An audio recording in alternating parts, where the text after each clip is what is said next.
everybody, welcome back to A Case of the Jills. I want to start today with just a quick little update. On Saturday I had my first race that would, I guess, be considered an ultra distance race in over a year. It was amazing. It was so much fun. I had a great time, except I had to majorly readjust my expectations for this race. With a 6-hour race like this, if you're not familiar with how this works, basically a 6-hour is where, you know, the clock runs and you're given a certain distance of a loop where you have to just keep running over and over again until the 6 hours is up. It was a very, very technical, very, very gnarly 3.16 mile loop through this farm. Normally for a 6-hour I can get a 50K distance in, but that was not going to be the case on Saturday. So after my first loop took 42 minutes, yes, 42 minutes, I was saying to myself, my God, I hope I at least get 20 miles in today. So I actually did. I got 7 loops in and it ended up being about 22 miles. It wasn't what I expected.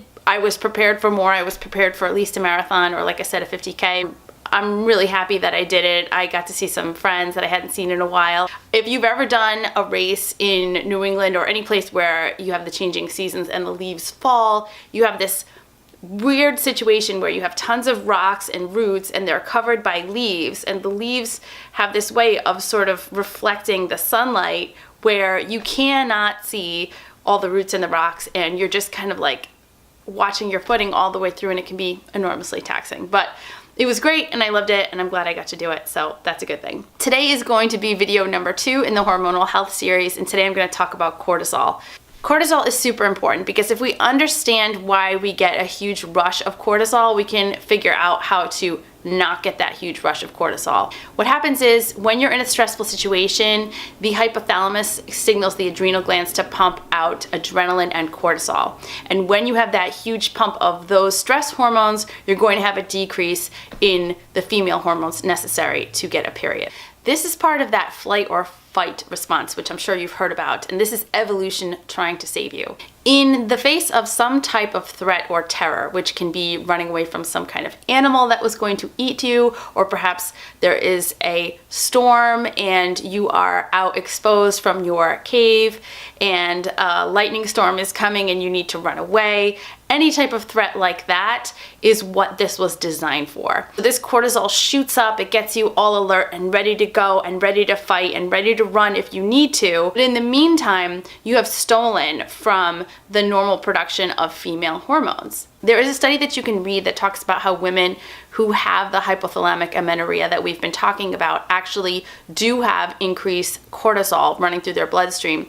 The study is called Hypothalamic Amenorrhea with Normal Body Weight, and I'm going to link that below so you can check it out. Remember here, the key to this particular study is the fact that body weight is normal, okay? So this goes against what we had talked about in the last video, which is that whole thing about the female athlete triad normally being connected to low body fat. We're saying that no, this is a different situation. This is not that. It is, you may have normal body fat or you may have an increase in body fat. You may have normal body weight, but yet you're not getting a period, and why? So this is why we're talking about cortisol today, so that we can understand that it's that huge increase of cortisol that leads to the amenorrhea. Okay, so like I said, cortisol is shooting out of your system when it perceives stress.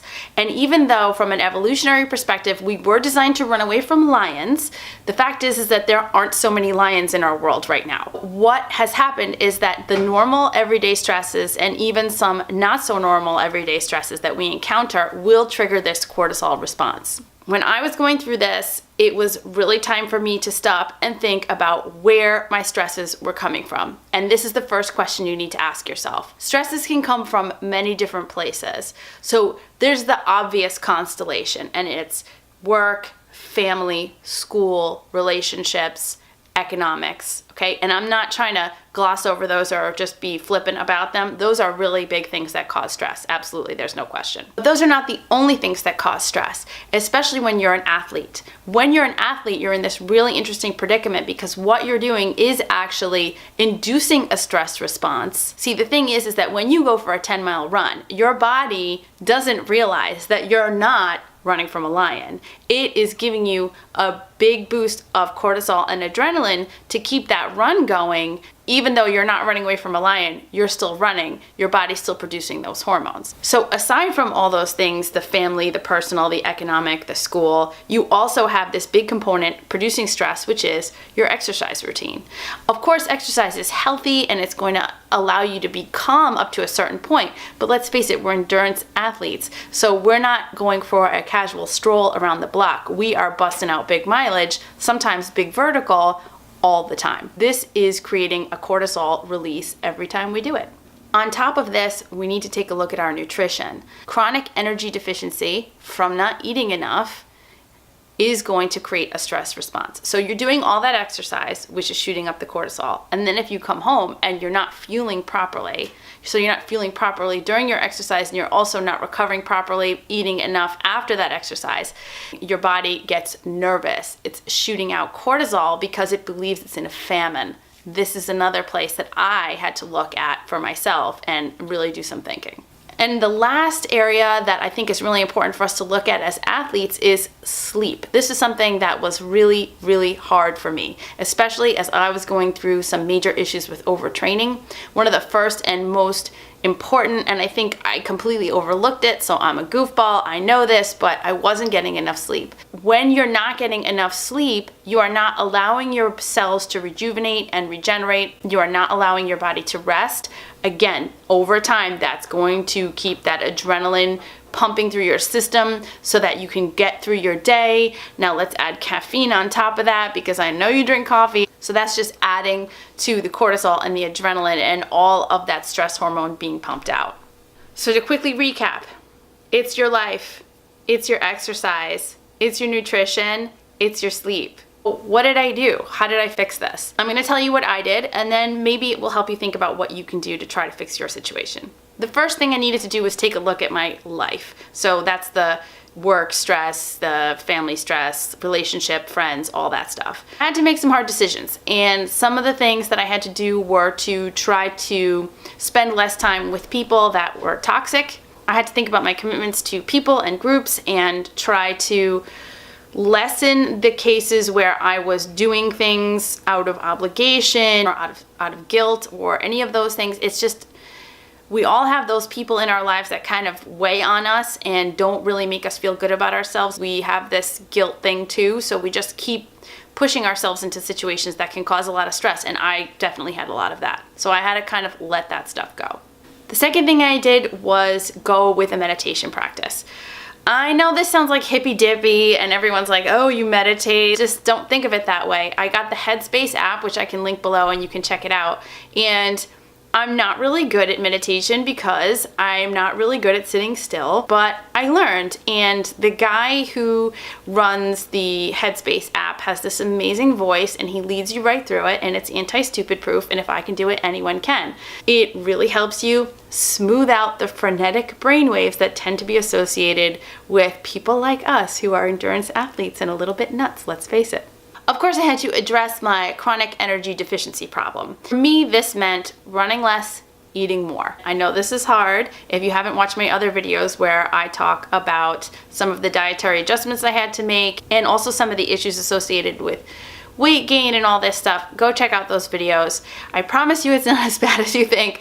I had to decrease my running drastically and then eventually take 2 months off of running. I had to fuel myself properly, eat a lot more. I basically wanted my body to stop panicking. I wanted my body to stop thinking that it was going to run out of food or that it was going to be in a state of famine. I needed my body to understand that it was going to be fed and that it wasn't going to have to freak out because I was running too much and not covering the difference with enough calories. I had to learn how to sleep. Oh God, what is it with our society? We sleep the least and we work the most and we kill ourselves all the time. It's ridiculous. I really wish that we could get off that. It's so stupid. We need to nap when we're tired. We need to get 7, 8, 9 hours of sleep. Everyone's different, but we have to figure out a way to let ourselves sleep. I really like the valerian tea. It helps me fall asleep, it helps me stay asleep, and I feel so much better now that I'm sleeping through the night. It has really rejuvenated me, and I feel so much better physically and mentally. The other thing I had to do was think about my rest days. You know, I think there's this thing about having active rest days. No one wants to say that they're taking a rest day.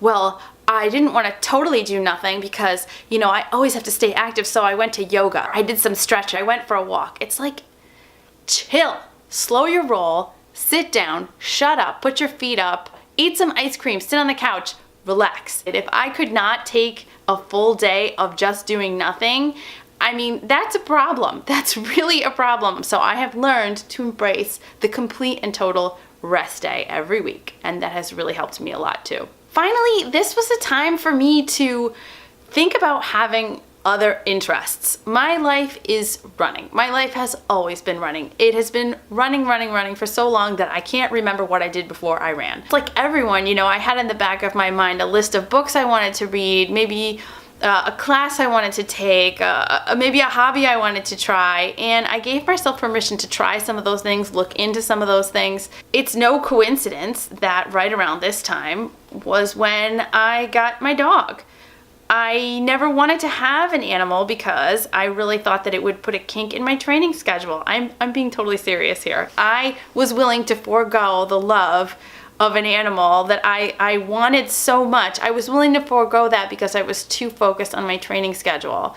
Once I decided to get off the treadmill, literally and figuratively, it was time for me to open my heart to this little beast, who, by the way, is laying on the floor in the back of the camera right now. I love her so much. You guys have seen her on the videos before. Tulip, my greyhound, is something that I never could have fathomed in my life before, and I'm so happy that she's a part of it now. Taking all of these things together, so getting rid of toxic people in my life, trying to get more sleep, eating better, running less, taking care of my mental status, meditation, all of these things. Tulip, of course, let's not forget Tulip. She was a huge part of this.